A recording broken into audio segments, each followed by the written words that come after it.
तो दोस्तों the National treasure book of the Secret, जी हाँ दोस्तों, इस मूवी का दूसरा पार्ट हमें देखने को मिलने वाला है। इसका जो पार्ट 1 है वो हमें रिलीज़ होते हुए 2007 में देखने को मिला था। तब से इसके अगले पार्ट का इंतज़ार था, तो वो बहुत जल्द हमें देखने को मिलने वाला है। तो आज पूरी जानकारी मैं आपको बताऊंगा इसके pre production, releasing, casting, fact, detail update के बारे में। तो वीडियो को जरूर से लाइक कीजिएगा, चैनल को सब्सक्राइब कर बेल आइकन दबाकर इसे हाल पर सेट कर दीजिएगा, ताकि हमारी जितनी भी अपकमिंग वीडियोज़ है वो आप तक पहुंचते रहे। और ज़्यादा से ज़्यादा हो सके तो वीडियो को शेयर करने की कोशिश कीजिएगा। तो आगे मैं इसकी और डिटेल आपको बताता हूँ। गालना, Nicolas Cage, Benjamin Franklin Ben Gates, खजाना शिकारी, इतिहासकार और cryptologist. Justin Bartha, Riley Poole, computer विशेषज्ञ और लेखक, बेन का सबसे अच्छा दोस्त। डायने क्रूगर, डॉ.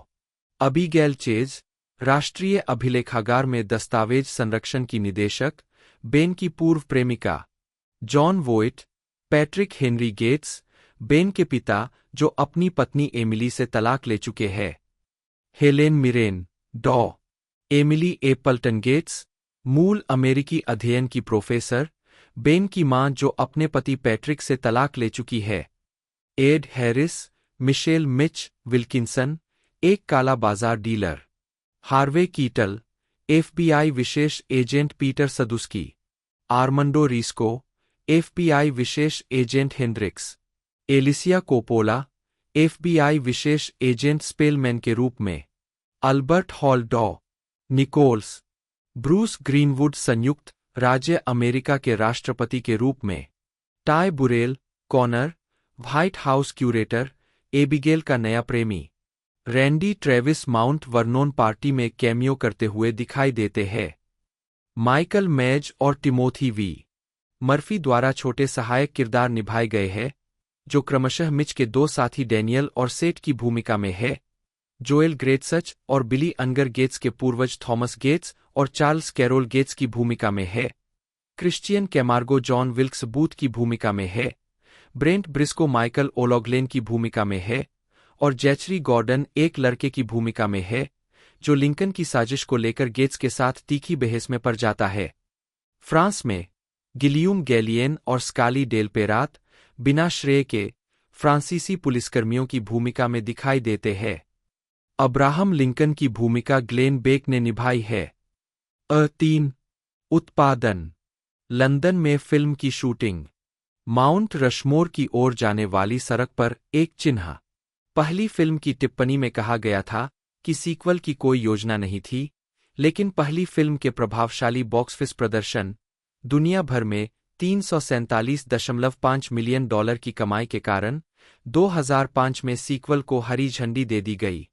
ऐतिहासिक स्थानों के कई दृश्यों को लोकेशन पर फिल्माया गया, जिसमें माउंट वर्नोन और माउंट रशमोर के दृश्य शामिल है। 4-5 फिल्मांकन की शुरुआत माउंट रशमोर के अधीक्षक और 3 एफिलिएटेड ट्राइब्स के सदस्य जेरार्ड बेकर द्वारा एक धुंधलापन समारोह के प्रदर्शन से चिह्नित की गई थी। 6. माउंट रशमोर में फिल्मांकन शुरू में निर्धारित समय से अधिक समय तक चला। खराब मौसम और ब्लैक हिल्स पृष्ठभूमि का लाभ उठाने के लिए माउंट रशमोर के आसपास के क्षेत्र में अतिरिक्त दृश्यों की सेटिंग बदलने के निर्णय के कारण। 5. फिल्म की शुरुआत में वह दृश्य जिसमें रिले टेम्पलर ट्रेजर की अपनी पुस्तक की प्रतियों पर हस्ताक्षर कर रहा है, जब तक कि उसकी फेरारी आईआरएस द्वारा जब्त नहीं कर ली जाती, गार्फिंकेल के street level borders book store में हुआ। साउंड ट्रैक, मुख्य लेख, national treasure, book of secrets, sound track. National treasure, book of secrets का साउंड ट्रैक 18 दिसंबर 2007 को जारी किया गया। स्वागत। Box office. National treasure, book of secrets ने अपने शुरुआती सप्ताह में $44.8 मिलियन की कमाई की, जो बॉक्स ऑफिस पर एक पर रही। यह 2 और हफ्तों तक बॉक्स ऑफिस पर पहले स्थान पर रही, क्रमशः $35.7 मिलियन और $20.1 मिलियन की कमाई की, जब तक कि इसे द बकेट लिस्ट $19.4 मिलियन ने पीछे नहीं छोड़ दिया। फिल्म ने उत्तरी अमेरिका में $220 मिलियन और अन्य क्षेत्रों में $237.4 मिलियन की कमाई की, जिससे कुल कमाई $457.4 मिलियन रही, जबकि इसका बजट $130 मिलियन था। 2. जिससे यह 2007 की नवीं सबसे ज्यादा कमाई करने वाली फिल्म बन गई। 7. और सीरीज की सबसे ज्यादा कमाई करने वाली फिल्म बन गई। पहली फिल्म $347.5 मिलियन से ज्यादा कमाई करने में इसे 38 दिन लगे। आलोचनात्मक प्रतिक्रिया। रॉटन टोमाटोज पर national treasure book of secrets को 128 समीक्षाओं के आधार पर 35% की स्वीकृति रेटिंग मिली है, जिसकी औसत रेटिंग 4.810 है। साइट की आलोचनात्मक सहमति कहती है, एक प्रतिभाशाली कलाकार असंभावित National treasure book of Secrets में बर्बाद हो जाता है, जो पहली फिल्म से काफी हद तक मिलता जुलता है। 8 मेटाक्रिटिक पर 26 समीक्षाओं के आधार पर फिल्म को 100 में से 48 का भारित औसत स्कोर मिला है, जो मिश्रित या औसत समीक्षा दर्शाता है। 9 सिनेमास्कोर द्वारा सर्वेक्षण किए गए दर्शकों ने फिल्म को A+ से F पैमाने पर का औसत ग्रेड दिया। 10 आलोचनात्मक स्वागत मिलाजुला से लेकर नकारात्मक रहा। शिकागो सनटाइम्स के रोजर एबर्ट ने फिल्म को 4 में से 2 स्टार दिए, इसे बेतुकी घटनाओं की एक श्रृंखला के रूप में वर्णित किया, जो अविश्वसनीय संवाद और चौंकाने वाली प्रेरणाओं से जुड़ी हुई है। 11 रिव्यूज के जेम्स बेराडिनेली ने फिल्म को तेज गति वाली लेकिन बेजान कहा। उन्होंने कहा कि इसमें एक्शन तो था, लेकिन इसमें कथात्मक गहराई का अभाव था। 12 न्यूयॉर्क टाइम्स ने मनगढ़ंत ऐतिहासिक रहस्यों पर इसकी निर्भरता की आलोचना की, कथानक को व्यस्त लेकिन प्रेरणाहीन बताया। 13 इसी तरह एम्पायर ने फिल्म को अपने पूर्ववर्ती की तुलना में बड़ा और जोरदार पाया, लेकिन जरूरी नहीं कि बेहतर हो, एक फूला हुआ रन टाइम और एक पतली स्क्रिप्ट का हवाला देते हुए। 14 कुछ समीक्षकों ने खामियों के बावजूद फिल्म के मनोरंजन मूल्य को स्वीकार किया। कॉमन सेंस मीडिया ने इसके परिवार के अनुकूल साहसिक तत्वों और सकारात्मक रोल मॉडल की प्रशंसा की, जबकि फर्स्टशोइंग.नेट ने इसे खराब तरीके से किया गया लेकिन फिर भी मनोरंजक बताया, कलाकारों को हल्के फुल्के अंदाज में काम करने का श्रेय दिया।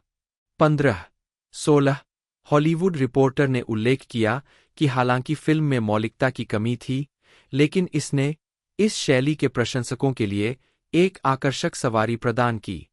17 ऑस्टिन क्रॉनिकल ने इसकी अविश्वसनीयता के बावजूद साहसिक कार्य के पलायनवादी आकर्षण की सराहना की। 18 द गार्डियन के ब्रिटिश आलोचक पीटर ब्रैडशॉ ने अमेरिकी गृह युद्ध के दौरान संघ के साथ ब्रिटिश समर्थन के फिल्म के चित्रण को चुनौती दी, इसे एक भयानक ऐतिहासिक अशुद्धि कहा। 19 स्क्रीन डेली और एसेफकेट सहित कई आउटलेट्स ने फिल्म के फॉर्मूले और तमाशे पर अत्यधिक निर्भरता की आलोचना की, जबकि इनसाइड पल्स ने मूल की तुलना में इसकी दोहराव वाली संरचना की ओर इशारा किया। जनवरी 2020 में विकास नरक के वर्षों के बाद यह घोषणा की गई कि क्रिस ब्रेमर की एक स्क्रिप्ट के साथ एक तीसरी फिल्म आधिकारिक तौर पर आगे बढ़ रही थी। 52, 53, 54 जेरी ब्रुकहाइमर निर्माता के रूप में लौटने के लिए तैयार थे और मूल कलाकारों के भी लौटने की उम्मीद थी। 53, 55 अप्रैल 2022 में निकोलस केज रेडिट पर एक AMA ask me anything thread की मेजबानी कर रहे थे, जहां उन्होंने भविष्य की किश्तों की संभावना पर टिप्पणी की। नहीं, प्राथमिकता इसे टीवी शो में बदलने की थी, इसलिए मैं कहूंगा कि शायद नहीं। 56 सितंबर 2022 के D23 एक्सपो में यह घोषणा की गई कि डिज्नी प्लस स्ट्रीमिंग सेवा पर एक सीक्वल टीवी सीरीज जारी की जाएगी। श्रृंखला का शीर्षक भी national treasure age of history होने की पुष्टि की गई। लिसेट एलेक्सिस को 20 वर्षीय ड्रीमर जेस की मुख्य भूमिका निभाने के लिए पुष्टि की गई थी, जो अपने परिवार के इतिहास को उजागर करने के लिए एक साहसिक कार्य पर निकलती है। केज ने पुष्टि की कि वह श्रृंखला के लिए अपनी भूमिका को फिर से नहीं निभाएंगे। जेरी ब्रुकहाइमर को श्रृंखला के कार्यकारी निर्माता के रूप में काम करने की पुष्टि की गई थी। 14 दिसंबर 2022 को श्रृंखला का 2 एपिसोड प्रीमियर हुआ। 57, 58। यह भी देखे। अब्राहम लिंकन की हत्या। प्लेफेयर 0। नोट्स। लिंकन की भूमिका निभाने वाले अभिनेता, कमेंटेटर और रेडियो होस्ट ग्लेन बेक नहीं है। Home media. National treasure book of secrets को 20 मई 2008 को डीवीडी, यूएमडी और ब्लूरे डिस्क पर रिलीज किया गया। 27 यूके में 2 जून 2008।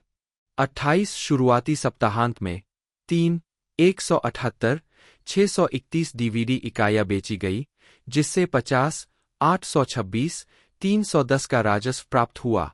अगस्त 2009 तक 5 873 640 डीवीडी इकाइयां बेची गई है, जिससे 93 132 076 का राजस्व प्राप्त हुआ है। इसमें ब्लूरे डिस्क की बिक्री या डीवीडी किराए पर लेना शामिल नहीं है।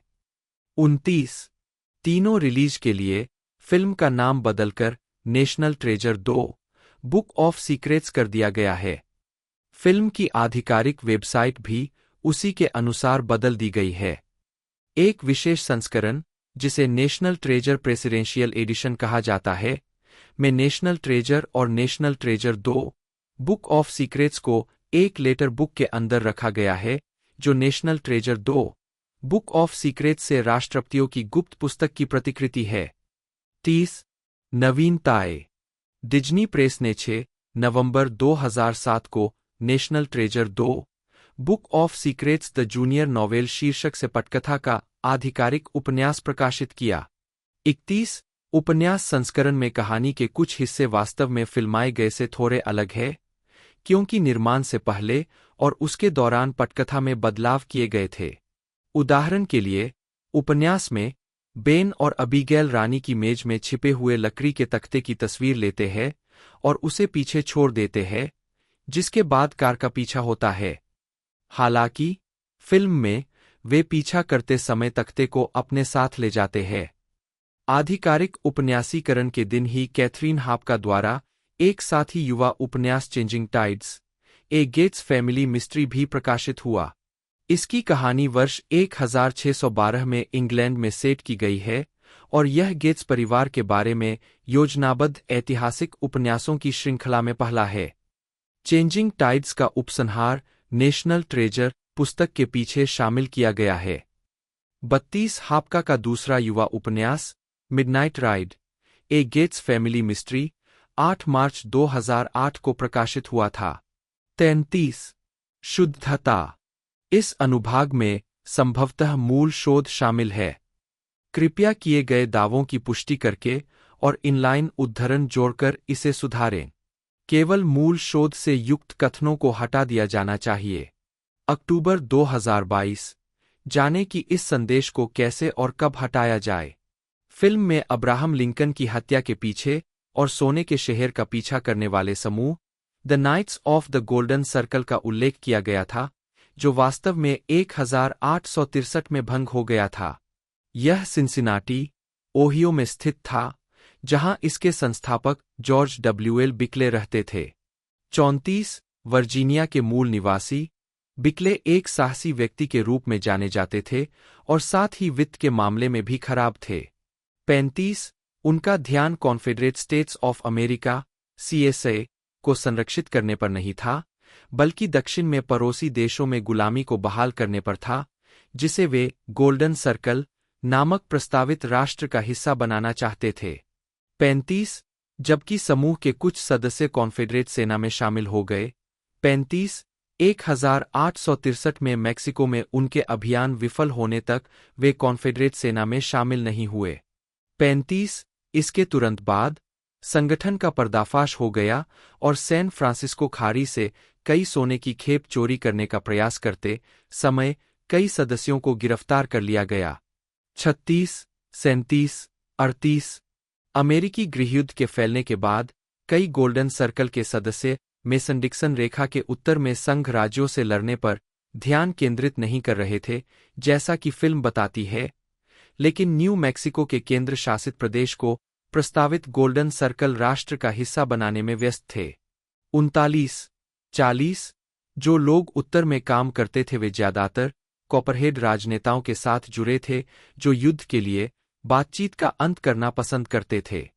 41 बिकले, जिन्होंने जनरल ब्रेक्सटन ब्रैग के सर्जन के रूप में महीनों तक कॉन्फेडरेट आर्मी की सेवा की, उन्हें कॉन्फेडरेट जासूस होने के आरोप में जुलाई 1863 में इंडियाना में पकड़ लिया गया और अक्टूबर 1865 तक नजरबंद रखा गया। 35 अपनी गिरफ्तारी से 1 महीने पहले बिकले ने टेनेसी में बसने के बाद कॉन्फेडरेट आर्मी को छोड़ दिया। 42 इस उत्तराधिकारी संगठन का उसी वर्ष पर्दाफाश हो गया जिस वर्ष इसकी स्थापना हुई थी और सदस्यों को गिरफ्तार कर लिया गया और उन पर देशद्रोह का मुकदमा चलाया गया। 43 फिल्म का सुझाव कि ब्रिटेन अमेरिका के संघीय राज्यों के साथ एक मजबूत गठबंधन चाहता था भी बेहद असंभव था। संघीय सचिव जूरा पी. बेंजामिन द्वारा ब्रिटेन को अमेरिका के संघीय राज्यों को मान्यता देने के लिए मनाने के प्रयास असफल रहे। 44 दोनों रेसोल्यूट डेस्क के भीतर छिपा लकड़ी का तख्ता नक्शा जो सिबोला के स्थान की ओर ले जाता है, संघ के लिए किसी काम का नहीं रहा होगा, क्योंकि डेस्क का निर्माण और वितरण वर्ष 1879 और 1880 के बीच किया गया था, जो अमेरिकी गृह युद्ध के समाप्त होने और संघी राज्यों के विघटन के लगभग 15 वर्ष बाद हुआ था। इसी तरह एडवर्ड लेबोले द्वारा छोड़े गए सुराग भी उतने ही बेकार रहे होंगे, क्योंकि स्टैच्यू ऑफ लिबर्टी के शुरुआती मॉडल और उसके बाद की सभी प्रतिकृतियां गृह युद्ध की समाप्ति के 10 वर्ष बाद 1875 से पहले नहीं बनाई गई थीं। भविष्य मई 2008 में जॉन टर्टेलटब ने पुष्टि की कि अतिरिक्त नेशनल ट्रेजर फिल्में होंगी, लेकिन स्वीकार किया कि रचनात्मक टीम दूसरे सीक्वल पर अपना समय लेगी। 45 उसी वर्ष वॉल्ट डिज्नी कंपनी ने भविष्य की फिल्मों के लिए डोमेन नामों के लिए आईपी पंजीकृत किया। 46 अक्टूबर 2013 में टर्टलटब ने कहा कि पहली 2 फिल्मों से जुड़े सभी व्यक्ति तीसरी फिल्म बनाना चाहते हैं। उन्होंने आगे कहा कि देरी स्क्रिप्ट पर काम करने के कारण हुई है और उन्हें उम्मीद है कि फिल्म का निर्माण 2015 में शुरू हो जाएगा। 47 2014 तक निर्माता जेरी ब्रुकहाइमर ने घोषणा की कि लेखकों की एक नई टीम स्क्रिप्ट पर काम कर रही थी। 48 मई 2016 में निकोलस केज ने पुष्टि की कि स्क्रिप्ट अभी भी सुलझ रही थी। 49 सितंबर 2017 तक यह पता चला कि एक स्क्रिप्ट समाप्त हो गई थी, लेकिन Walt Disney studio motion pictures के अधिकारी कहानी से संतुष्ट नहीं थे। 50 जुलाई 2018 में टर्टलटब ने कहा कि स्क्रिप्ट करीब थी, लेकिन स्टूडियो अभी भी उत्पादन को हरी झंडी नहीं देने जा रहे थे। National treasure book of secrets 2007 की एक अमेरिकी एक्शन एडवेंचर फिल्म है, जिसका निर्देशन जॉन टर्टेलटब ने किया है और इसका निर्माण जेरी ब्रुकहाइमर ने किया है। यह 2004 की फिल्म नेशनल ट्रेजर का सीक्वल है और नेशनल ट्रेजर फ्रेंचाइजी की दूसरी फिल्म है। फिल्म में निकोलस केज मुख्य भूमिका में है, साथ ही Jon Voight, Harvey Keitel, Ed Harris, Diane Kruger, Justin Bartha, Bruce Greenwood और हेलेन मिरेन भी है। फिल्म का प्रीमियर न्यूयॉर्क शहर में 13 दिसंबर 2007 को हुआ और Walt Disney studio motion pictures ने इसे 21 दिसंबर को उत्तरी अमेरिका में रिलीज किया। अपने पूर्ववर्ती की तरह इसे आलोचकों से मिश्रित समीक्षा मिली, लेकिन यह व्यावसायिक रूप से सफल रही। दुनिया भर में $459 मिलियन की कमाई के साथ यह 2007 की नवीं सबसे ज्यादा कमाई करने वाली फिल्म बन गई। कथानक अमेरिकी गृह युद्ध की समाप्ति के 5 दिन बाद जॉन विल्क्स बूथ और माइकल ओलोगलेन, दोनों केजीसी के सदस्य, बूथ की डायरी में कॉपी किए गए संदेश को डिकोड करने के लिए थॉमस गेट्स के पास पहुंचते हैं। थॉमस संदेश को प्लेफेयर सिफर के रूप में पहचानता है और इसका अनुवाद करता है, जबकि बूथ राष्ट्रपति अब्राहम लिंकन की हत्या करने के लिए फोर्ड थिएटर के लिए रवाना होता है। थॉमस पहेली को हल करता है, लेकिन उसे पता चलता है कि बूथ और ओलोगलेन कॉन्फेडरेसी की मदद करने की कोशिश कर रहे हैं और उन्हें जलाने के लिए डायरी से सिफर के पन्नों को फाड़ देता है। ओलोगलेन थॉमस को गोली मारता है और एक बचे हुए पन्ने के टुकड़े के साथ भाग जाता है और मरते हुए थॉमस अपने बेटे चार्ल्स को सिफर के लिए कीवर्ड बताता है। वर्तमान समय में प्रसिद्ध खजाना शिकारी बेन गेट्स एक सिविलियन हीरोज सम्मेलन में थॉमस की कहानी बताते हैं। Black market dealer Mitch Wilkinson page का टुकड़ा तैयार करता है, जिसमें थॉमस गेट्स का नाम मैरी सुराट और डॉ सैमुअल मर के नाम के बगल में है। जनता का मानना है कि थॉमस ने लिंकन की हत्या में मदद की थी और बेन और उसके पिता पैट्रिक इसे गलत साबित करने निकल पड़े। स्पेक्ट्रल इमेजिंग का उपयोग करते हुए बेन डायरी के पन्ने पर सिफर के निशान खोजता है, जो कि कीवर्ड का उपयोग करके हल करने पर पेरिस में छोटी स्टैच्यू ऑफ लिबर्टी की ओर इशारा करता है। वहां यात्रा करते हुए बेन और उसके दोस्त रिलेपूल ने रेजोल्यूट डेस्क का संदर्भ देते हुए एक उत्कीर्णन की खोज की। वे लंदन के लिए रवाना हुए। रास्ते में अनिच्छा से बेन की अलग रह रही प्रेमिका डॉ अबीगेल चेज को भी शामिल कर लिया। मिच, जिसने बेन का पता लगाने के लिए पैट्रिक के सेल फोन का गुप्त रूप से क्लोन बना लिया था, तीनों का पीछा करता है और अंततः लकड़ी का तख्ता प्राप्त कर लेता है, लेकिन इससे पहले कि बेन उसकी तस्वीर ले पाता है। अमेरिका में वापस आकर पैट्रिक अनिच्छा से अपनी पूर्व पत्नी, पुरातत्व शब्दकोश विज्ञानी डॉ एमिली एपल्टन से मदद मांगता है। वह दावा करती है कि नक्काशी पृथ्वी के केंद्र का संदर्भ देती है, लेकिन बताती है कि कुछ ग्लिफ आंशिक है। बेन और अबीगेल के नए प्रेमी, कॉनर, जो व्हाइट हाउस क्यूरेटर है, को मना लेते हैं कि वे ओवल ऑफिस में रेसोल्यूट डेस्क को देखें। बेन को पता चलता है कि दूसरे तख्त को एक बदली हुई राष्ट्रपति मुहर की मोहर से बदल दिया गया है, जिसे रिले अमेरिकी राष्ट्रपतियों द्वारा लिखी गई एक गुप्त साझा डायरी के प्रतीक के रूप में पहचानती है, जिसमें राष्ट्रीय रहस्य है। बेन के एफबीआई मित्र एजेंट पीटर सेडस्की पुस्तक के अस्तित्व की पुष्टि करते हैं, लेकिन चेतावनी देते हैं कि कोई भी व्यक्ति वर्तमान राष्ट्रपति की सहमति के बिना इसकी सामग्री नहीं पढ़ सकता है। बेन राष्ट्रपति के जन्मदिन की पार्टी को माउंट वर्नोन में आयोजित करने का झांसा देता है, ताकि राष्ट्रपति उसके साथ एक गुप्त सुरंग का पता लगाने के लिए राजी हो जाए। वहां बेन एक गुप्त स्लाइडिंग दरवाजा सक्रिय करता है, राष्ट्रपति को यूएस सीक्रेट सर्विस से अलग करता है और सुरंग के अंत में राष्ट्रपति को सुरक्षित रूप से आजादी दिलाते हुए उनसे किताब के बारे में पूछता है। राष्ट्रपति सहानुभूतिपूर्वक बेन को चेतावनी देते हैं कि उनके कार्यों को, भले ही मासूमियत से किया गया हो, एक अपहरण के प्रयास के रूप में समझा जाएगा और जब तक वह खजाना खोजने के अपने लक्ष्य को प्राप्त नहीं कर लेता, उसे उसके कार्यों के लिए गिरफ्तार कर लिया जाएगा। फिर वह बताता है कि पुस्तक कांग्रेस के पुस्तकालय में एक सुरक्षित डिब्बे में छिपी हुई है।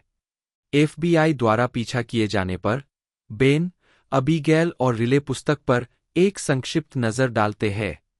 उन्हें गायब तख्ते की एक तस्वीर और केल्विन कूलिज द्वारा एक प्रविष्टि मिलती है।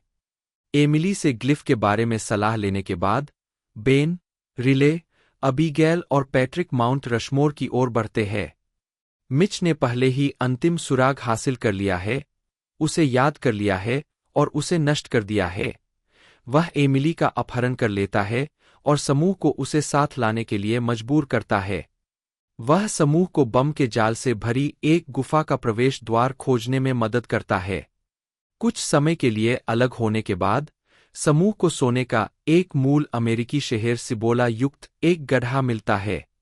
एक प्राचीन बांध टूट जाता है और यह स्पष्ट हो जाता है कि समूह में से किसी एक को दूसरों के लिए दरवाजा खुला रखने के लिए तेजी से बार वाली गुफा में खुद को बलिदान करना होगा। बेन शुरू में ऐसा करता है, लेकिन जब बेन को धक्का दिया जाता है तो मिच उसे संभाल लेता है और वह बेन से खजाने को खोजने का मरणोपरांत श्रेय देने की भीख मांगता है। बेन और बाकी लोग सतह पर लौटते हैं, जहां राष्ट्रपति बेन को गिरफ्तार होने से रोकता है, यह दावा करके कि बेन ने उसे सुरंग के आकस्मिक बंद होने से बचाया था। बेन सुनिश्चित करता है कि मिच को खोज का संयुक्त श्रेय मिले और यह साबित करके थॉमस गेट्स का नाम साफ हो कि बूथ ने हत्या के बारे में नहीं बल्कि खजाने के बारे में उससे सलाह ली थी। एमिली और पैट्रिक सिबोला के अभियान का नेतृत्व करते हैं, जबकि बेन अबीगेल के साथ अपने रिश्ते को फिर से जीवंत करता है। जेरोम लियोनार्ड ब्रूखिमर, जन्म 21 सितंबर 1943, एक अमेरिकी फिल्म और टेलीविजन निर्माता है। वे action, drama, comedy, fantasy, horror और साइंस फिक्शन शैलियों में सक्रिय रहे हैं।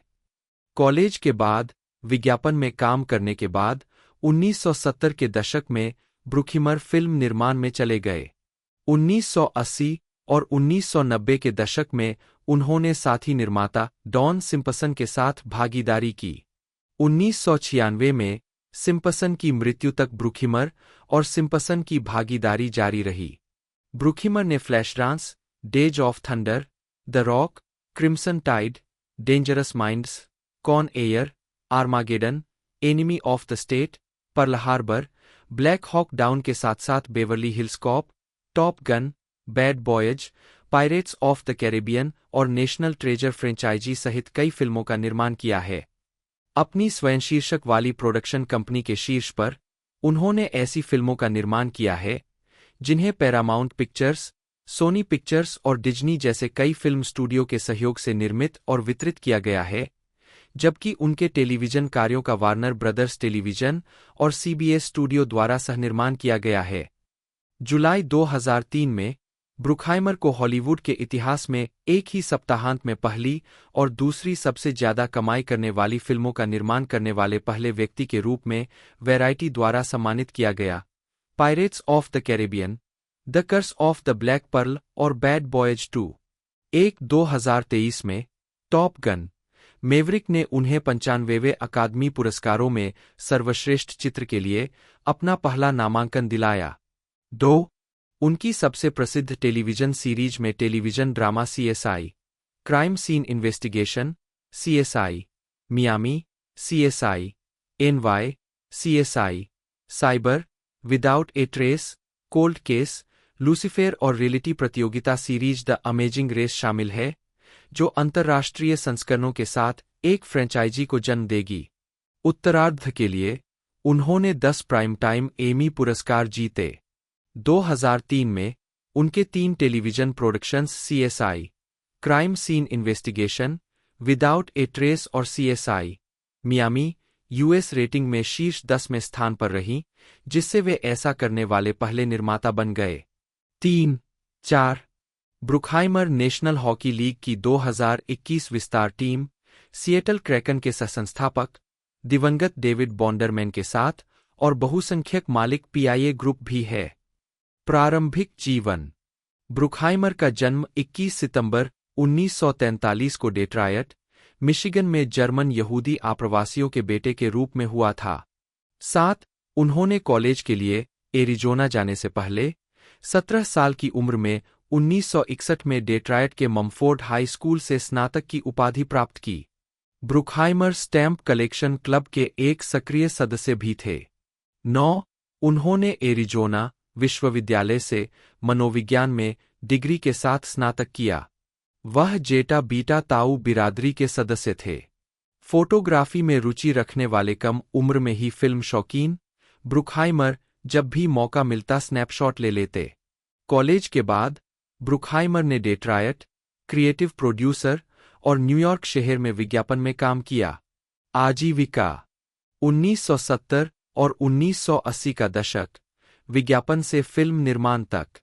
ब्रूखहाइमर ने विज्ञापन में अपनी नौकरी छोड़ने के बाद 1970 के दशक में निर्देशक डिक रिचर्ड्स के साथ फिल्मों का निर्माण शुरू किया। उन्होंने the Culpepper Cattle Company, Farewell, My Lovely और मार्च और डाई फिल्मों में साथ काम किया।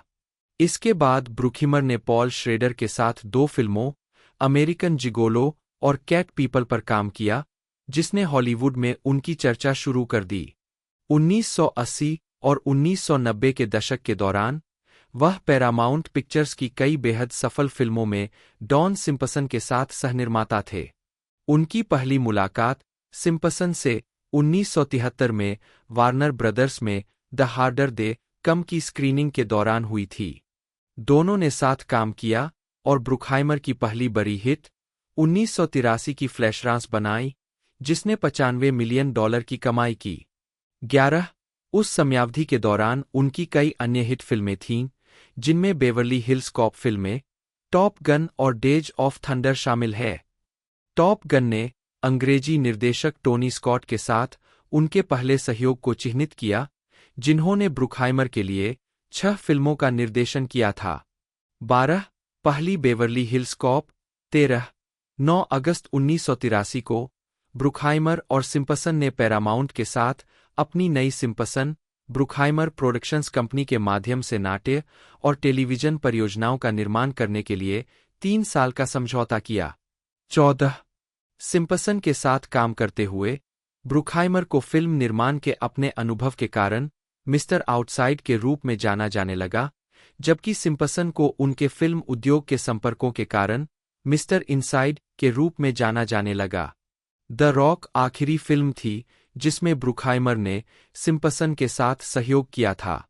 1996 में सिम्पसन की मृत्यु के बाद ब्रुकहाइमर ने शर्त रखी कि द रॉक को सिम्पसन की स्मृति को समर्पित किया जाए।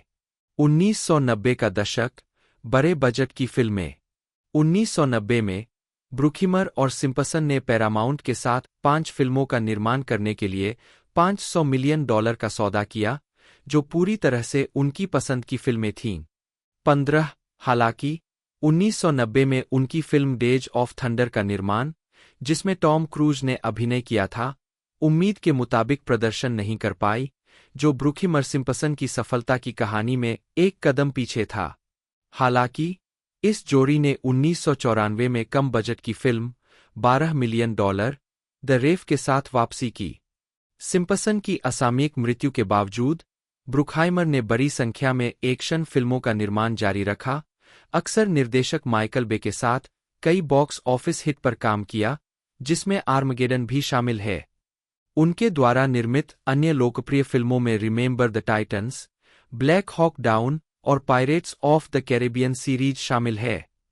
ब्रुकहाइमर ने पैलेडियम बुक्स रिफ्ट्स द्वारा लोकप्रिय रोल प्लेइंग गेम पर आधारित एक फिल्म का निर्माण करने के अधिकार भी हासिल किए हैं।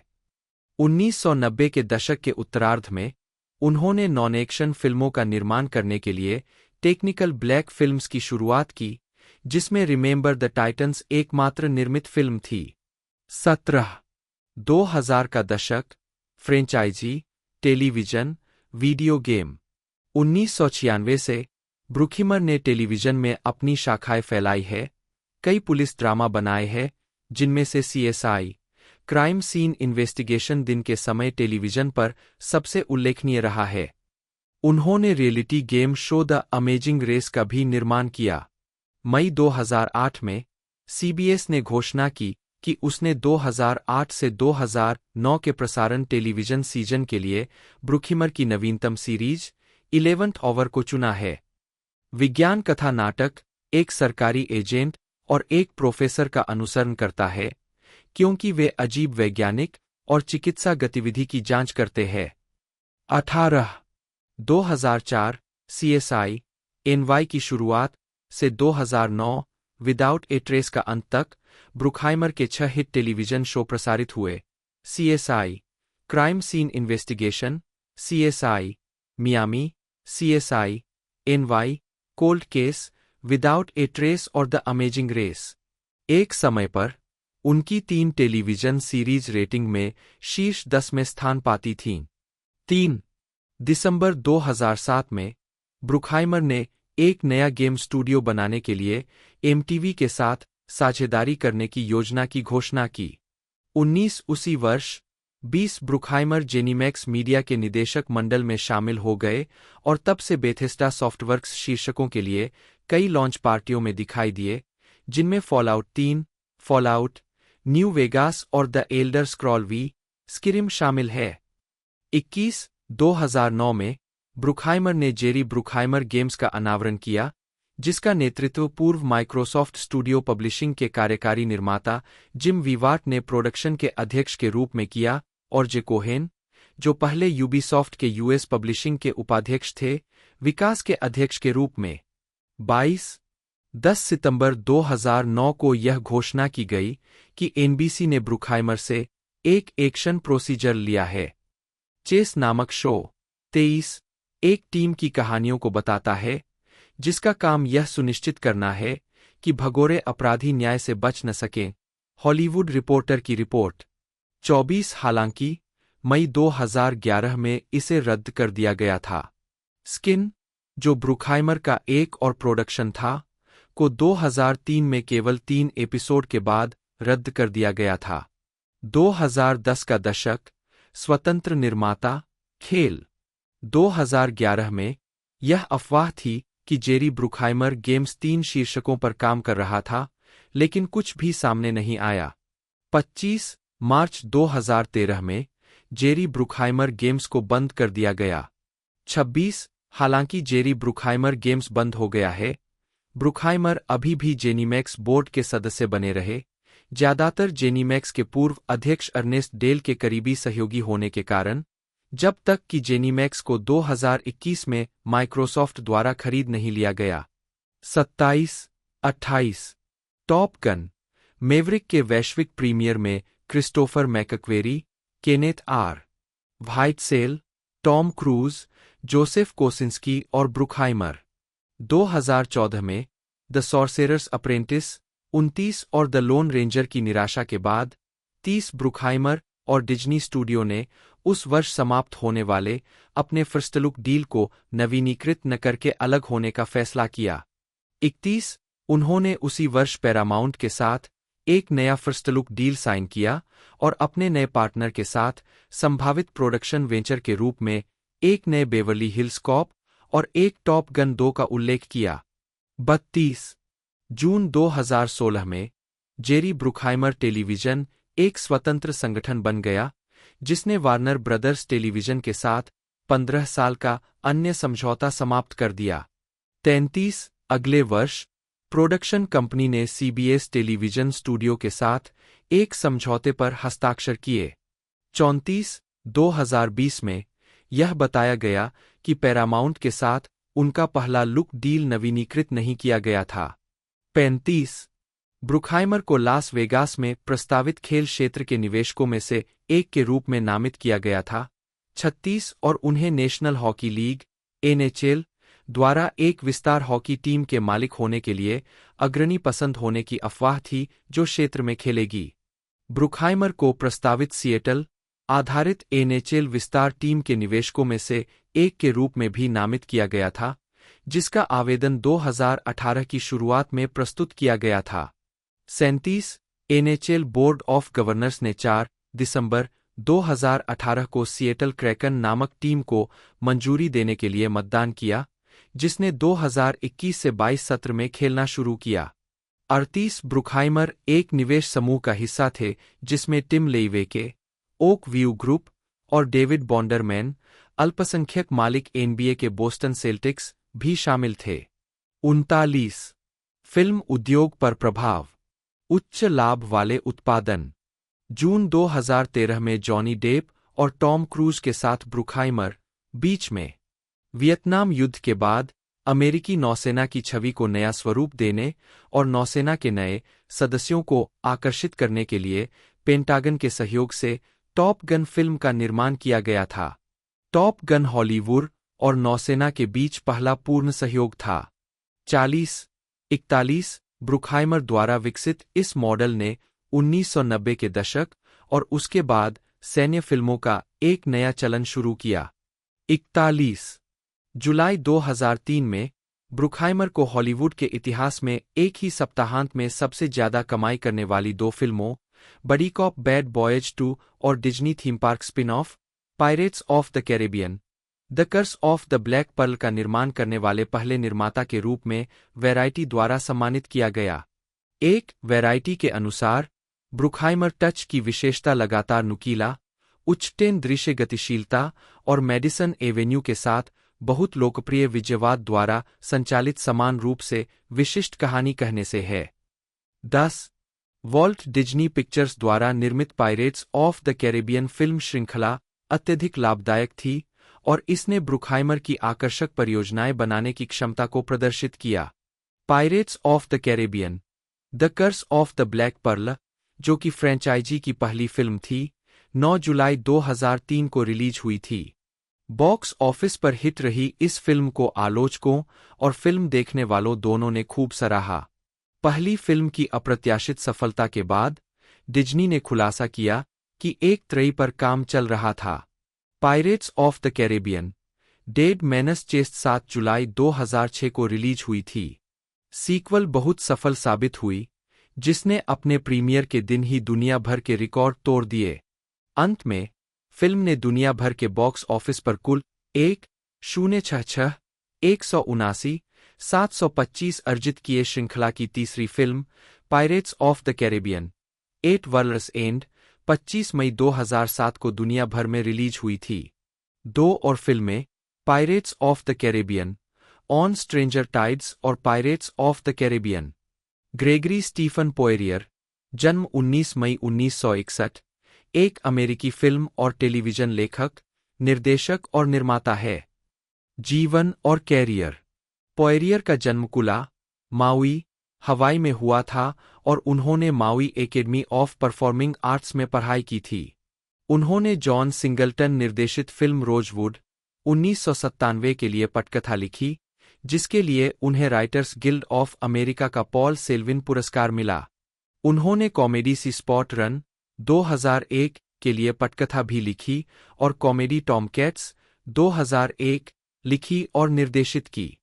पोयरियर की अन्य लेखन कृतियों में the lion king 2, Simba's pride 1998, gossip 2000, a sound of thunder 2005, national treasure, book of secrets 2007, उद्धरण वांछित, जैकी चैन अभिनीत द स्पाई नेक्स्ट डोर 2010 और माइकल कीटन द्वारा निर्देशित और अभिनीत नॉक्स गोज अवे 2023 शामिल है।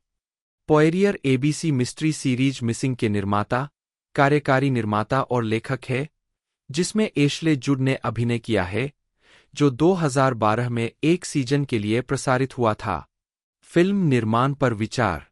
जब उनसे पूछा गया कि फिल्म उद्योग का दर्शकों के प्रति क्या दायित्व है, तो उन्होंने जवाब दिया, हम परिवहन व्यवसाय में हैं। हम दर्शकों को एक स्थान से दूसरे स्थान पर ले जाते हैं। 42 जब उनसे पूछा गया कि वे फिल्में क्यों बनाते हैं, तो उन्होंने कहा, अगर मैं आलोचकों के लिए या किसी और के लिए फिल्में बनाता, तो शायद मैं किसी छोटे हॉलीवुड स्टूडियो अपार्टमेंट में रह रहा होता। 43 1984 में लॉस एंजल्स टाइम्स के साथ एक साक्षात्कार में ब्रुकहाइमर ने कहा, हम, वह और डॉन सिम्पसन सभी तत्वों को एक साथ रखते हैं। हम तय करते हैं कि किसी चित्र के लिए कौन सा सौंदर्यशास्त्र सही है। हम निर्देशक की तरह ही इस प्रक्रिया का हिस्सा है। 10 व्यक्तिगत जीवन। 2014 वंडरकॉन में ब्रुकहाइमर की 2 बार शादी हो चुकी है। उनकी पहली पत्नी बोनी फिशमैन ब्रुकहाइमर थीं, जो 1969 से 1974 तक रहीं। 44 वे अपनी दूसरी पत्नी, उपन्यासकार लिंडा कॉब ब्रुकहाइमर के साथ लॉस एंजल्स में रहते हैं, जिनसे उन्होंने 1993 में शादी की थी। 45 उनकी एक सौतेली बेटी है, एलेक्जेंड्रा। इस जोड़े के पास ब्लूमफील्ड, केंटकी में एक खेत है, जो लुइसविले से लगभग 20 मील 32 किलोमीटर दक्षिण पूर्व में है। साथ ही सांता बारबरा के पूर्व में ओजाई में भी एक और खेत है। 46 जब उनसे उनकी पसंदीदा फिल्मों के बारे में पूछा गया, तो ब्रुकहाइमर ने the godfather 1972, the French connection 1971, good will hunting 1997 और द 400 ब्लोज 1959 का नाम लिया। 3 मई 2006 में उन्हें एरिजोना विश्वविद्यालय के ललित कला महाविद्यालय से डॉक्टरेट ऑफ फाइन आर्ट्स की उपाधि DFA से सम्मानित किया गया। परोपकारी गतिविधियां। ब्रुकहाइमर की परोपकारी गतिविधियों में एमएस के लिए नैन्सी डेविस फाउंडेशन के साथ अपने काम के माध्यम से मल्टीपल स्क्लेरोसिस के खिलाफ लड़ाई का सार्वजनिक रूप से समर्थन करना शामिल है। इसके अतिरिक्त अपने पूरे करियर के दौरान उन्होंने जेरी ब्रुकहाइमर फाउंडेशन की स्थापना करके विभिन्न कारणों की मदद करने का संकल्प लिया है। 47 हालांकि द स्मोकिंग गन के अनुसार आखिरी बार जेरी ब्रूखिमर फाउंडेशन ने 1995 में योगदान दिया था, जब इसने वैन नुइस प्रेप स्कूल को $9,350 दिए थे।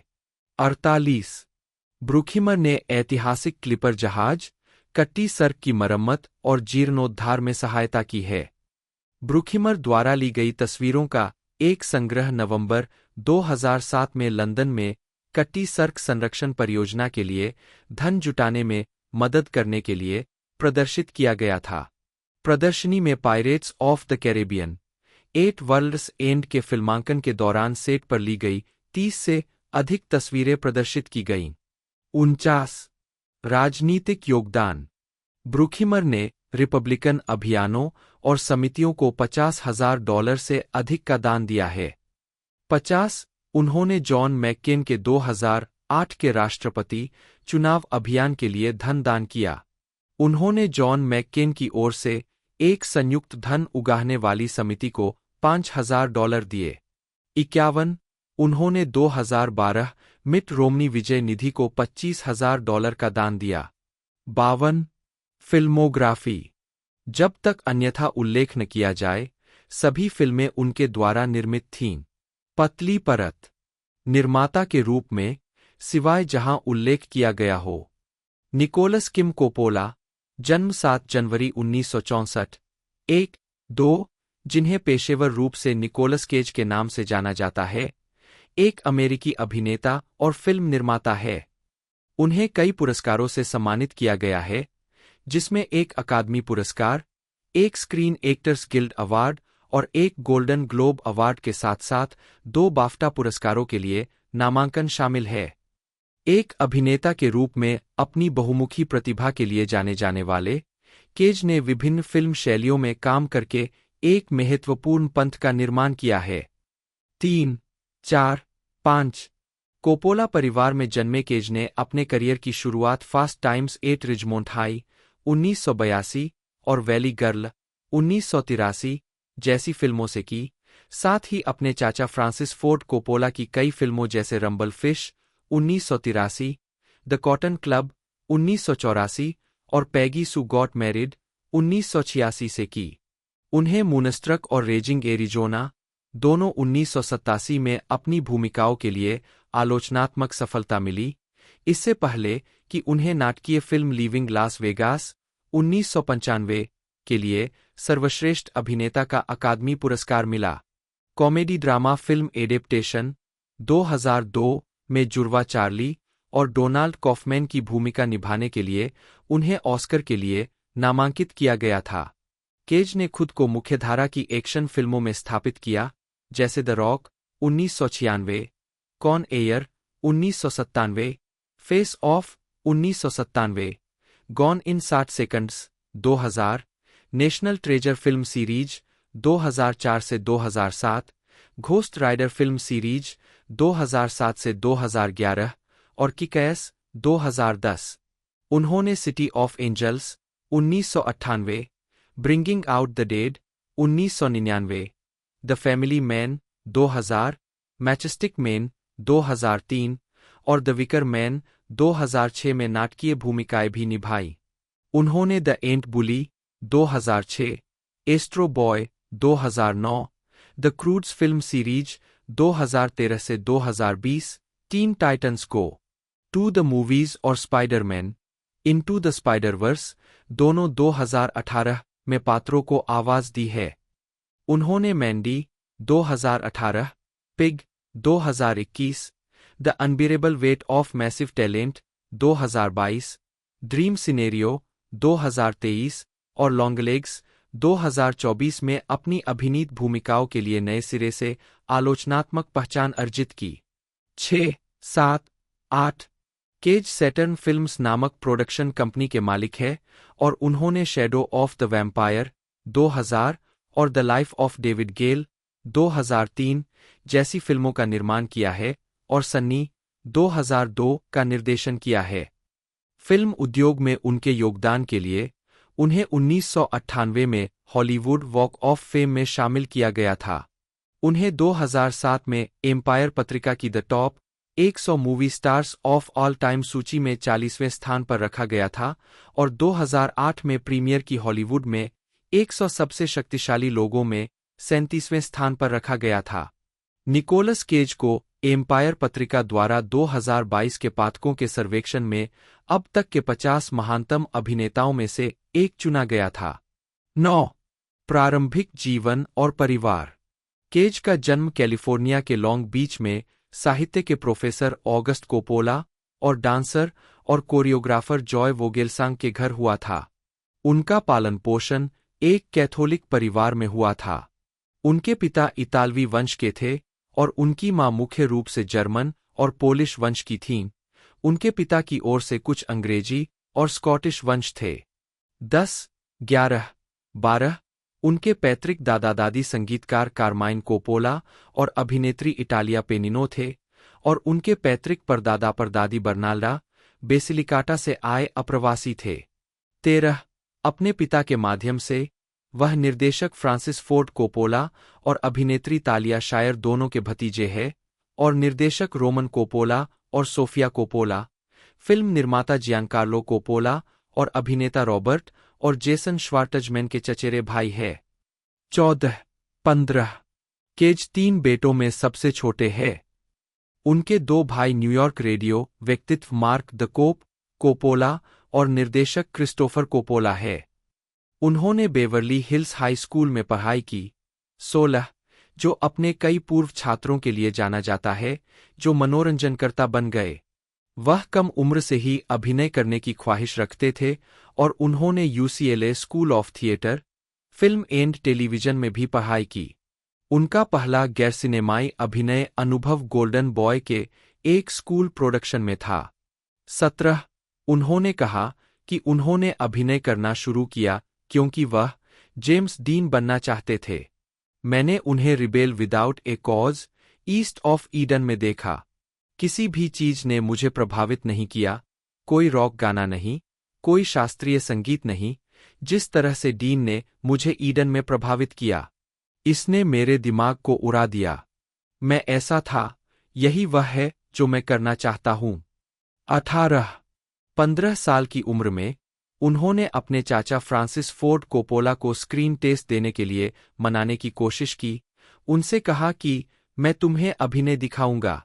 उनके इस गुस्से का जवाब कार में सन्नाटा से मिला। 19 अपने करियर के इस चरण तक कोपोला पहले ही मार्लन ब्रैंडो, अल पैचिनो, जीन हैकमैन और रॉबर्ट डी नीरो का निर्देशन कर चुके थे। हालांकि अपने करियर की शुरुआत में केज अपने चाचा की कुछ फिल्मों में दिखाई दिए, लेकिन कोपोला के भतीजे के रूप में भाई भतीजावाद की उपस्थिति से बचने के लिए उन्होंने अपना नाम बदलकर निकोलस केज रख लिया।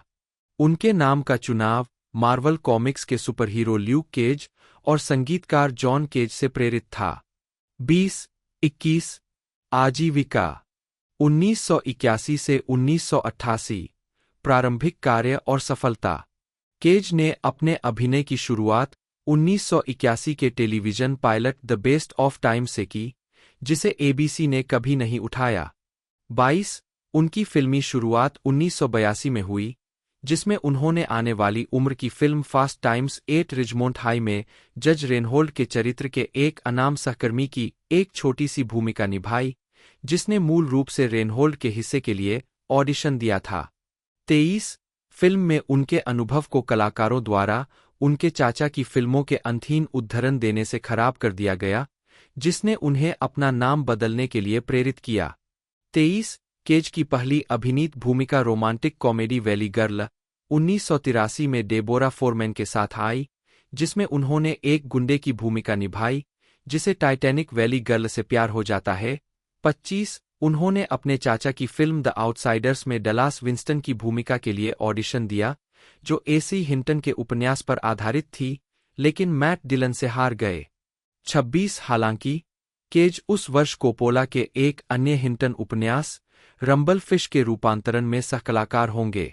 27 1984 में केज 3 पीरियड फिल्मों में दिखाई दिए, जिनमें से किसी ने भी बॉक्स ऑफिस पर अच्छा प्रदर्शन नहीं किया। Drama racing with the moon 1984 में केज ने शॉन पेन के साथ ऐसे दोस्तों की भूमिका निभाई जो यूनाइटेड स्टेट्स मरीन कॉर्प्स में तैनाती का इंतजार कर रहे हैं। 28 कोपोला की crime drama the cotton club में उन्होंने माफिया सरगना विंसेंट मैड डॉग कोल का काल्पनिक संस्करण निभाया, जिसके लिए उन्हें आलोचक पॉल अटानासियो से एक हृष्टपुष्ट हिंसक ठग का चित्रण करने के लिए अपने कुछ पलों का कलात्मक उपयोग करने के लिए प्रशंसा मिली। 29 साल की उनकी आखिरी रिलीज एलन पार्कर की ड्रामा बर्डी थी, जिसमें उन्होंने मैथ्यू मोडाइन के साथ अभिनय किया था। केज ने इस भूमिका के लिए अपना वजन कम किया। 30 बॉक्स ऑफिस पर बहुत खराब प्रदर्शन के बावजूद फिल्म और केज और मोडिन के अभिनय को सकारात्मक समीक्षा मिली। 2004 से 2011 फ्रेंचाइज फिल्में। 2009 वेनिस अंतर्राष्ट्रीय फिल्म महोत्सव में केज आज तक की उनकी दूसरी सबसे ज्यादा कमाई करने वाली फिल्म नेशनल ट्रेजर में वह एक विलक्षण इतिहासकार की भूमिका निभाते हैं, जो संयुक्त राज्य के संस्थापक पिताओं द्वारा छिपाए गए खजाने को खोजने के लिए एक खतरनाक साहसिक कार्य पर जाता है। 2005 में उनकी 2 फिल्में लॉर्ड ऑफ वॉर और द वेदरमैन 71 देश भर में रिलीज और उनके प्रदर्शन के लिए अच्छी समीक्षाओं के बावजूद महत्वपूर्ण दर्शक पाने में विफल रहीं। 72 द विकर मैन की 2006 की रीमेक की बहुत खराब समीक्षा की गई और यह अपना $40 मिलियन का बजट वापस पाने में विफल रही। 74 दिसंबर 2006 की शुरुआत में केज ने बहामास अंतर्राष्ट्रीय फिल्म महोत्सव में घोषणा की कि वह अन्य हितों को आगे बढ़ाने के लिए अपने भविष्य के अभिनय प्रयासों को कम करने की योजना बना रहे। 75 मार्वल कॉमिक्स के चरित्र पर आधारित बहुआलोचना वाली घोस्ट राइडर 2007 ने बेहतर प्रदर्शन किया, जिसने अपने शुरुआती सप्ताहांत में $45 मिलियन शीर्ष कमाई से अधिक की कमाई की और 25 मार्च 2007 को समाप्त हुए सप्ताहांत तक दुनिया भर में $208 मिलियन से अधिक की कमाई की। 76 इसके अलावा 2007 में उन्होंने B movie double feature grindhouse 77 से रॉब जोम्बी के नकली trailer werewolf women of the SS में चीनी आपराधिक मास्टरमाइंड डॉफू मांचू के रूप में एक छोटी लेकिन उल्लेखनीय भूमिका निभाई थी और नेक्स्ट में अभिनय किया, जिसने केज की फिल्म 78 द फैमिली मैन 2000 के साथ वैकल्पिक समरेखा में एक झलक की अवधारणा साझा की।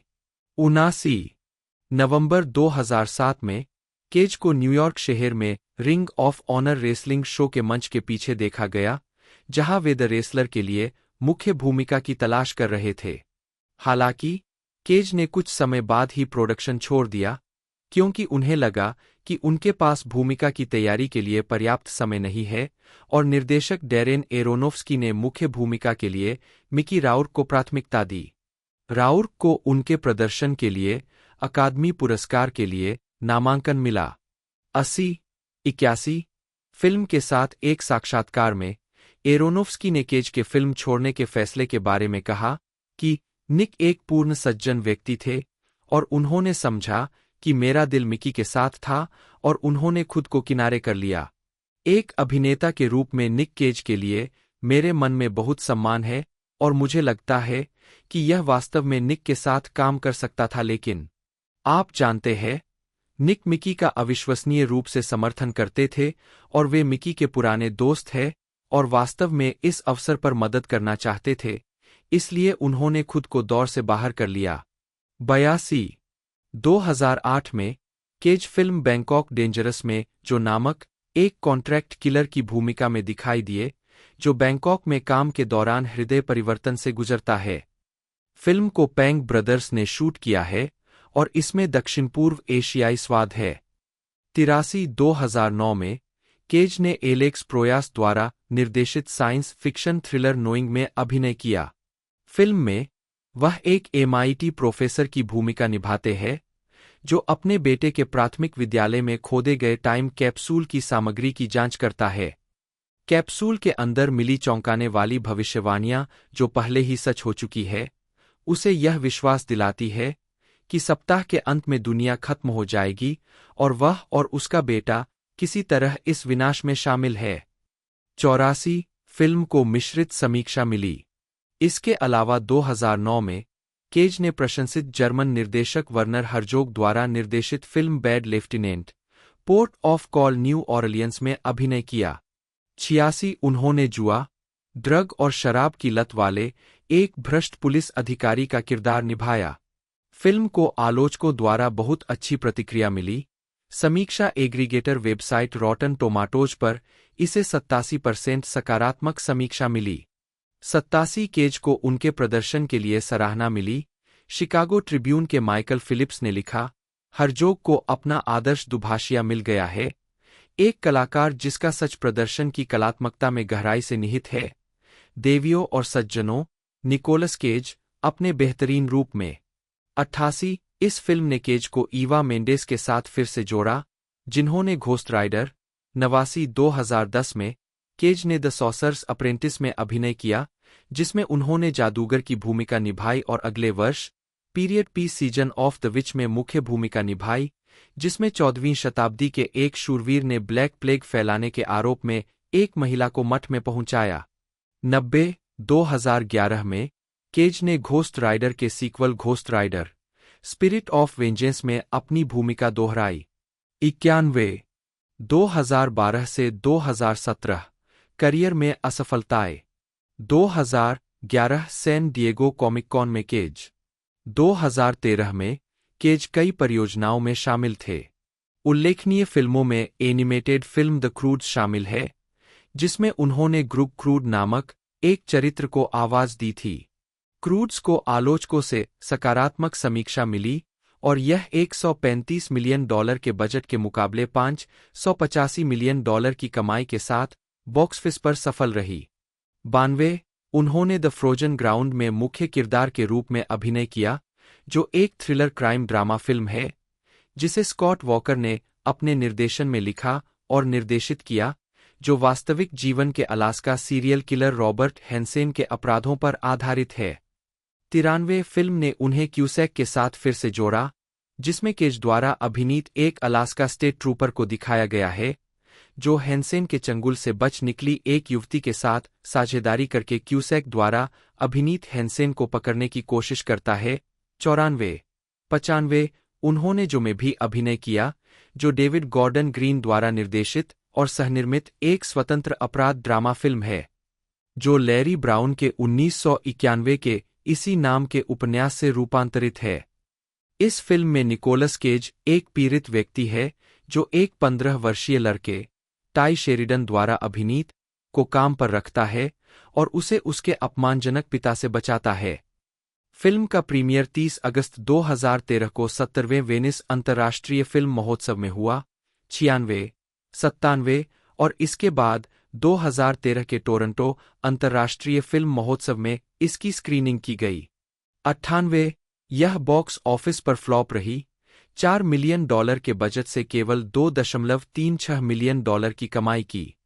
2016 की black comedy dog eat dog, Paul shredder के साथ केज की दूसरी फिल्म, ने उन्हें Willem Dafoe, wild at heart के बाद के साथ एक बच्चे का अपहरण करने के लिए काम पर रखे गए पूर्व दोषियों की जोड़ी के रूप में फिर से जोड़ा।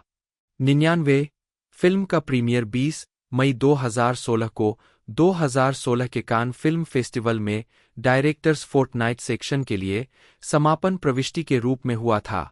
100 इसे 4 नवंबर 2016 को संयुक्त राज्य अमेरिका में रिलीज किया गया था। 101 द गार्जियन के पीटर ब्रैडशॉ ने फिल्म को 5 में से 4 स्टार दिए, लिखते हुए, यह सही प्रोजेक्ट के लिए सही निर्देशक है और इसका परिणाम श्रेडर का वर्षों का सर्वश्रेष्ठ है। ब्लैक कॉमिक अराजकता पर निर्मित एक भद्दा, बुरा, स्वादिष्ट अपराध थ्रिलर। 102 द हॉलीवुड रिपोर्टर के टॉड मैकार्थी ने लिखा, क्लीवलैंड में शूट की गई एक दुर्लभ फिल्म, डॉग ईट डॉग निश्चित रूप से ऐसा लगता है कि इसे सस्ते में शूट किया गया था, लेकिन यह स्क्रीन पर जोश और बुद्धि के साथ जो चाहिए था उसे पेश करती है। 103 1986 में केज ने कम देखे गए कनाडाई sports drama the boy in blue और अपने चाचा की फंतासी कॉमेडी पैगी सू गॉट मैरिड 1986 में कैथलीन टर्नर के किरदार के पति की भूमिका निभाई। 5 32 इसके बाद उन्होंने कोएन बंधुओं की क्राइम कॉमेडी रेजिंग एरिजोना 1987 में एक मंदबुद्धि पूर्व कैदी की भूमिका निभाई। 33 केज की सबसे बड़ी सफलता 1987 में रोमांटिक कॉमेडी मूनस्ट्रक के साथ आई, जिसमें उन्होंने चेर के साथ एक गुस्सैल बेकर की भूमिका निभाई। 21 यह फिल्म आलोचकों और दर्शकों दोनों के बीच हिट रही, जिससे केज को सर्वश्रेष्ठ अभिनेता, मोशन पिक्चर म्यूजिकल या कॉमेडी के लिए गोल्डन ग्लोब नामांकन मिला। 1989 से 1994 करियर में मंदी। 1989 में केज ने ब्लैक कॉमेडी वैम्पायर्स किस में एक ऐसे व्यक्ति की भूमिका निभाई जो एक पिशाच से प्यार करने लगता है और जल्द ही खुद को पिशाच मानने लगता है। फिल्म बॉक्स ऑफिस पर बुरी तरह फ्लॉप रही, लेकिन केज के अत्यथार्थवादी और अति उत्साही अभिनय के कारण इंटरनेट मेम्स में इसकी लोकप्रियता काफी बढ़ गई। आलोचक विंसेंट कैनबी को लगा कि फिल्म मिस्टर केज के अव्यवस्थित, आत्मभोगी प्रदर्शन से प्रभावित और नष्ट हो गई। 36 जिम्बाब्वे में इतालवी ड्रामा टाइम टू किल 1989 को फिल्माने के बाद उन्होंने डेविड लिंच की रोमांटिक अपराध फिल्म वाइल्ड एट हार्ट 1990 में लॉरा डर्न के साथ अभिनय किया। केज इस परियोजना की ओर आकर्षित हुए क्योंकि वह हमेशा उन भावुक, लगभग बेलगाम रोमांटिक पात्रों की ओर आकर्षित होते थे। 37 1990 के कान फिल्म फेस्टिवल में विवादास्पद रूप से पाल्मे डियोर जीतने के बावजूद वाइल्ड एट हार्ट को रिलीज होने पर मिश्रित समीक्षा मिली। 38 केज अवंतगार्डे कॉन्सर्ट प्रदर्शन इंडस्ट्रियल सिम्फनी नंबर 1 के लिए लिंच और डर्न के साथ फिर से जुड़ेंगे। 39 1990 में ही उन्होंने एक्शन फिल्म फायरबर्ड्स में एक हेलीकॉप्टर पायलट की भूमिका निभाई, जिसे आलोचकों द्वारा खराब माना गया, और टॉप गन 1986 से नकारात्मक रूप से तुलना की गई। 40 केज की अगली फिल्म कामुक थ्रिलर जेंडेली 1991 संयुक्त राज्य अमेरिका में सीधे वीडियो के लिए रिलीज की गई, जहां इसे नाटकीय रिलीज नहीं मिली। 41 romantic comedy honeymoon in Vegas 1992 में उनके मूर्ख हर आदमी प्रदर्शन ने कुछ सकारात्मक आलोचनात्मक नोटिस प्राप्त किए। 42 जिसमें रोजर एबर्ट भी शामिल थे, जिन्होंने कुछ आलोचकों द्वारा उनके अभिनय को अत्यधिक पाए जाने के बीच केज का बचाव किया और केज को अपना दूसरा गोल्डन ग्लोब नामांकन दिलाया। 43 34 उन्होंने फिल्म को बढ़ावा देने के लिए variety show Saturday night live के एक एपिसोड की मेजबानी की। 1993 में केज की 3 फिल्मों में से किसी ने भी डेडफॉल, उनके भाई क्रिस्टोफर द्वारा निर्देशित, एमोस एंड एंड्रयू और red rock west box office पर अच्छा प्रदर्शन नहीं किया। 45 कॉमेडी गार्डिंग टेस 1994 में केज को शर्ली मैक्लेन के साथ एक सीक्रेट सर्विस एजेंट के रूप में पूर्व प्रथम महिला की रक्षा करते हुए दिखाया गया था, हालांकि इसे कुछ आलोचकों द्वारा व्युत्पन्न कहकर खारिज कर दिया गया था। 46 इसके बाद उन्होंने ब्रिजेट फोंडा के साथ romantic comedy it could happen to you में एक नकदी की तंगी से जूझ रहे पुलिस अधिकारी की भूमिका निभाई, जो अपनी लॉटरी की जीत को एक वेट्रेस के साथ साझा करने की पेशकश करता है, और फिर सैटरडे नाइट लाइव के अभिनेता जॉन लोविच और डाना कार्वे के साथ बॉक्स ऑफिस पर असफल रही क्रिसमस कॉमेडी ट्रैप्ड 1995 से 2003 आलोचनात्मक सफलता और एक्शन स्टार क्राइम फिल्म किस ऑफ डेथ 1995 में एक मनोरोगी अपराधी सरगना के रूप में केज के प्रदर्शन को कई आलोचकों ने फिल्म का मजबूत बिंदु माना। 50 लेकिन उनका सबसे प्रशंसित प्रदर्शन अभी तक ड्रामा लिविंग लास वेगास में एक शराबी पटकथा लेखक के रूप में आया, जो लास वेगास में एक वेश्या के प्यार में पड़ जाता है। 51 इस भूमिका ने केज को सर्वश्रेष्ठ अभिनेता का अकादमी पुरस्कार और सर्वश्रेष्ठ अभिनेता मोशन पिक्चर ड्रामा का गोल्डन ग्लोब पुरस्कार दिलाया। भूमिका की तैयारी के लिए केज ने 2 सप्ताह तक शराब पी और खुद के फुटेज का अध्ययन किया। 52 1996 में उन्होंने माइकल बे की द रॉक में शॉन कॉनरी और एड हैरिस के साथ अभिनय किया, जो केज की एक्शन फिल्मों की श्रृंखला की पहली कड़ी थी। फिल्म में उन्होंने एक एफबीआई रासायनिक हथियार विशेषज्ञ की भूमिका निभाई, जो अल्काट्राज संघीय जेल में घुस गया। द रॉक बॉक्स ऑफिस और आलोचकों की सफलता थी, पत्रकार अलेक्जेंडर लार्मन ने कहा कि फिल्म ने केज को एक अनोखे एक्शन स्टार के रूप में एक अप्रत्याशित पेशे में लॉन्च किया। 53 इसके बाद उन्होंने कॉन एयर और फेस ऑफ में अभिनय किया, जो दो व्यावसायिक रूप से सफल एक्शन थ्रिलर थीं, जो दोनों जून 1997 में रिलीज हुई। जॉन क्यूसैक और जॉन माल्कोविच के साथ केज ने एक कलाकारों की टुकड़ी का नेतृत्व किया। कॉन एयर के निर्माता जेरी ब्रुकहाइमर ने लीविंग लास वेगास और द रॉक में उनके प्रदर्शन से प्रभावित होने के बाद केज को भूमिका की पेशकश की। केज ने खलनायक की भूमिका की पेशकश न किए जाने पर निराशा के बावजूद स्वीकार कर लिया। 54 एबर्ट को लगा कि केज ने गलत चुनाव किया। कैमरून पो को एक धीमे धीमे एल्विस टाइप के किरदार में निभाकर, जो बहुत ही गंभीर है और हर काम को सुरंग की तरह देखता है, अगर वह कम मूर्ख होता तो यह ज्यादा मजेदार होता। 55 जॉन वू की फेस ऑफ में केज और जॉन ट्रेवोल्टा ने कट्टर दुश्मन के रूप में दोहरी भूमिकाएं निभाई, एक आतंकवादी और एक एफबीआई एजेंट, जो दोनों एक दूसरे की नकल करने के लिए चेहरे का प्रत्यारोपण करवाते हैं, जिसके लिए केज और ट्रेवोल्टा को किरदार बदलने पड़ते हैं। दोनों के अभिनय की आलोचकों ने प्रशंसा की। बीबीसी ने अपनी समीक्षा में लिखा, ट्रेवोल्टा और केज ने अपनी दोहरी भूमिकाओं में शारीरिक सूक्ष्मताएं जोड़ी है, जो दूसरे अभिनेता के चरित्र को दर्शाती है। 56 इन एक्शन फिल्मों में लगातार अभिनय करने के बाद केज ने romantic fantasy film city of angels 1998 में अधिक गंभीर भूमिका में लौटने का फैसला किया, जो German film wings of desire 1987 की एक हीली रीमेक थी। आलोचकों की राय फिल्म और केज के प्रदर्शन पर विभाजित थी, जिसमें उन्हें अंतहीन संसाधनपूर्ण और एक देवदूत से अधिक एक सीरियल किलर जैसा दिखने वाला बताया गया था। 57-58 ब्रायन डी पाल्मा की थ्रिलर स्नेक आइज 1998 की उनकी दूसरी फिल्म थी, जिसमें केज ने एक भ्रष्ट जासूस की भूमिका निभाई थी। 59 फिल्म को मिश्रित समीक्षाएं मिली, जो काफी हद तक इसकी पटकथा की आलोचना करती थीं। 60 अन्य फिल्मों में मार्टिन स्कॉर्सेज की 1999 की New York city paramedic drama bringing out the dead 21 और रिडले स्कॉट की 2003 की black comedy crime film matchstick man शामिल है, जिसमें उन्होंने जुनूनी बाध्यकारी विकार वाले एक ठग की भूमिका निभाई थी।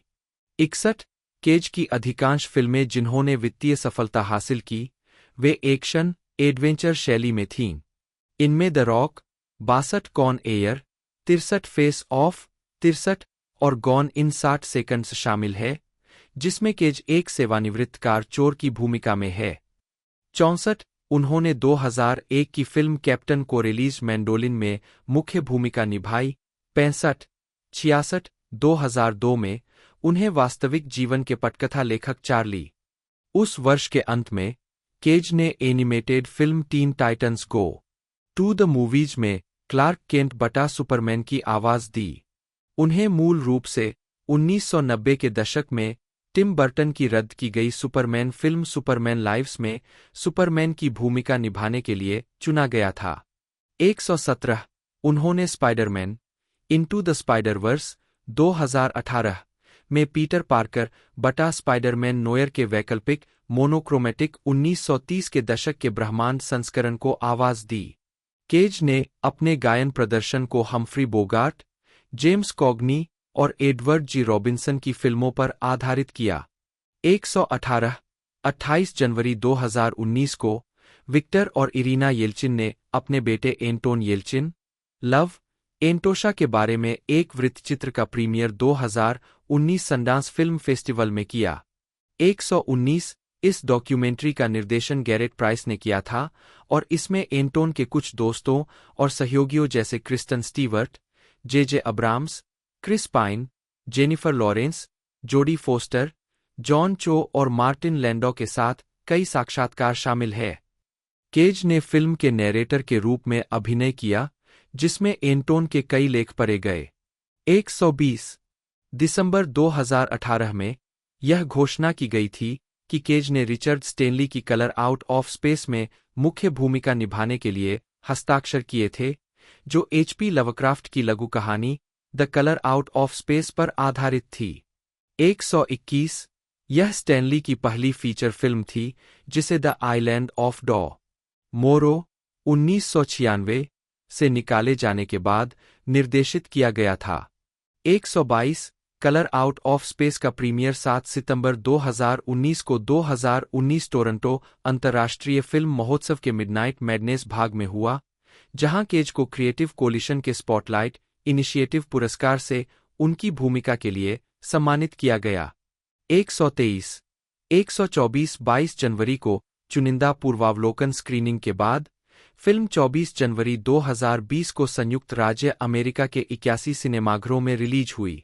125 दिसंबर 2018 में यह घोषणा की गई थी कि सायन सोनो अपने पहले विदेशी प्रोडक्शन और अंग्रेजी भाषा की पहली फिल्म प्रिजन्स ऑफ द घोस्टलैंड पर काम कर रहे थे, जिसमें निकोलस केज मुख्य भूमिका में थे। केज ने कहा कि यह फिल्म शायद मेरी अब तक की सबसे जंगली फिल्म होगी। 126 इसका कथानक एक कुख्यात अपराधी हीरो केज द्वारा अभिनीत के इर्दगिर्द घूमता है, जिसे गवर्नर की दत्तक पोती को बचाने के लिए भेजा जाता है, जो घोस्टलैंड नामक एक अंधेरे क्षेत्र में गायब हो गई है। 127 फिल्म का विश्व प्रीमियर 31 जनवरी 2021 को 2021 सनडांस फिल्म फेस्टिवल में हुआ था। 128 मई 2020 में यह घोषणा की गई थी कि केज डैन लेगाना द्वारा लिखित और कार्यकारी निर्मित 8 एपिसोड टाइगर किंग सीरीज में जो एक्सोटिक की भूमिका निभाएंगे। 129 यह घोषणा की गई थी कि जुलाई 2021 में इस परियोजना को खत्म कर दिया गया था। 130 2013 में यह पुष्टि की गई थी कि Nicolas Cage the Croods a New Age में ग्रुप के रूप में अपनी भूमिका को फिर से निभाएंगे, जो 2020 में रिलीज हुई थी। 131 केज ने 2021 की फिल्म पिग का निर्माण और अभिनय किया, जिसमें उन्होंने रॉब फेल्ड की भूमिका निभाई, जो एक पूर्व शेफ था जो एकांतप्रिय ट्रफल फॉरेजर बन गया, जिसे अपने प्रिय फॉरेजिंग सुअर की तलाश में पोर्टलैंड में अपने अतीत में लौटना पड़ता है जब उसका अपहरण कर लिया जाता है। केज को उनके प्रदर्शन के लिए आलोचकों की प्रशंसा मिली और उन्होंने सर्वश्रेष्ठ अभिनेता के लिए क्रिटिक्स चॉइस मूवी अवार्ड के लिए दूसरा नामांकन अर्जित किया। 132 उन्होंने 2022 की action comedy film the Unbearable Weight of Massive Talent में खुद के काल्पनिक संस्करण को चित्रित करने के लिए और साथ ही 2023 ड्रीम सिनेरियो में पॉल, एक प्रोफेसर जो दूसरों के सपनों में दिखाई देने लगता है, के चित्रण के लिए और अधिक प्रशंसा प्राप्त की, जिसके परिणामस्वरूप उनका 5वां गोल्डन ग्लोब नामांकन हुआ। 133 134 1897 के ब्रैम स्टोकर के उपन्यास ड्रैकुला से प्रेरित 2023 की हॉरर कॉमेडी फिल्म रेनफील्ड में केज ने निकोलस हाउल्ट के रेनफील्ड के विपरीत ड्रैकुला का किरदार निभाया है। 135 इसके अलावा 2023 में केज को horror video game dead by daylight में एक खेलने योग्य चरित्र के रूप में शामिल किया गया था। 136 137 केज ने सुपरहीरो के वैकल्पिक संस्करण के रूप में एक कैमियो उपस्थिति में 2023 की फिल्म द फ्लैश में क्लार्क केंट बटा सुपरमैन के रूप में अपनी भूमिका को दोहराया। 138 केज ने अपने दृश्यों को वॉल्यूमेट्रिक कैप्चर के माध्यम से शूट किया और सीजीआई का उपयोग उन्हें कम उम्र का दिखाने के लिए किया गया। 139 2023 की शुरुआत में यह घोषणा की गई थी कि केज को अमेज़न प्राइम वीडियो पर पीटर पार्कर बटा स्पाइडरमैन नोयर का लाइव एक्शन संस्करण खेलने के लिए तैयार किया गया था। यह शो एक वैकल्पिक 1930 के न्यूयॉर्क शहर में होगा। 140 141 जुलाई 2024 में शो को स्पाइडर नोयर शीर्षक देने की पुष्टि की गई थी। 142 फिल्मांकन सितंबर 2024 में लॉस एंजल्स में शुरू हुआ। 143 जुलाई में भी केज ने हॉरर थ्रिलर फिल्म लॉन्गलेग्स में टिट्युलर सीरियल किलर की भूमिका निभाई, जिसका उन्होंने निर्माण किया था। तो इसका जो पार्ट 1 है उसके बारे में बात की जाए तो वो तकरीबन हमें 2007 में देखने को मिला था। 20 दिसंबर तकरीबन रिलीजिंग डेट थी और बजट इसका तकरीबन 130 मिलियन का था और इसने जो कलेक्शन दिया वो लगभग, मैं आपको बता दूं, 460 मिलियन का कलेक्शन दिया था। तो मूवी सुपर डुपर हिट रही थी। बाकी अपकमिंग पार्ट का आपको कितना इंतज़ार है कमेंट कर ज़रूर से बताइएगा। बाकी मैंने पूरी इन्फॉर्मेशन इसके दूसरे पार्ट की दे दी है। तो आज की इस वीडियो के अंदर इतना ही दोस्तों, मिलते हैं अगले वीडियो में।